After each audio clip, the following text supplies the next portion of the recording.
Next, we will discuss the preparation of the emulsion. There are the four methods mainly for the preparation of the emulsion. First is dry gum method, second is wet gum method, third is bottle method, and next is others method. First is dry gum method. In this method, we will take the oil, water, and gum acacia ratio is 4:2:1. Suppose we will take the oil of the 40 ml, so we have to take the water of the 20 ml and gum acacia of the 10 grams. In the dry gum method, we will take the oil as a 40 ml. In this we will add the gum acacia, and after that we will add the small amount of the water and we will prepare the primary emulsion.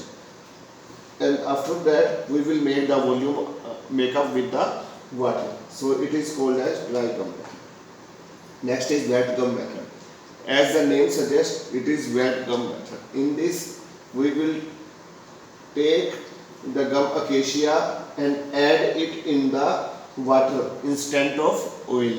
Then after that we will take the small amount of the oil and make the primary emulsion and makes the volume make up with the oil. And next, third is bottle method. In this method we have to change the ratio 4:4:2. That is 4 is for the oil, 4 is same as the water, and 2 is for the gum acacia or the emulsifying agent used any. Next is others method. Others method is such as homogenizer and blenders. Next is stability of emulsion. We have to check the stability of the emulsions.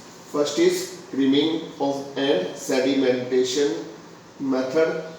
Second is cracking, and third is phase inversion method. In the creaming methods, creamings is the defined as that when the dispersed globules are come upwards on the upper layer, then it is called as a creaming.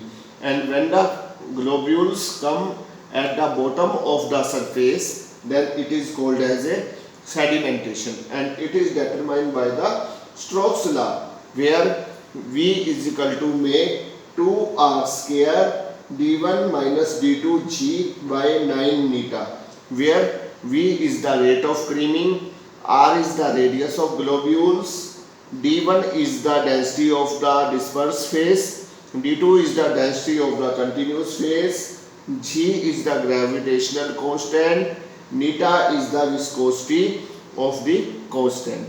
Second is cracking.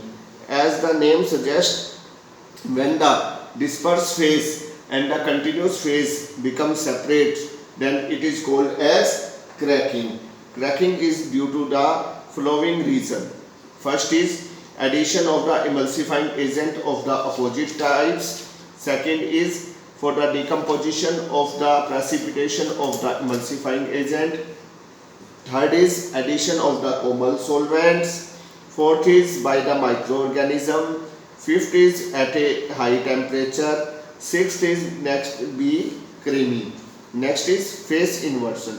In the phase inversion, oil in water becomes equal to the water in oil, and water in oil changes into the oil in water, and it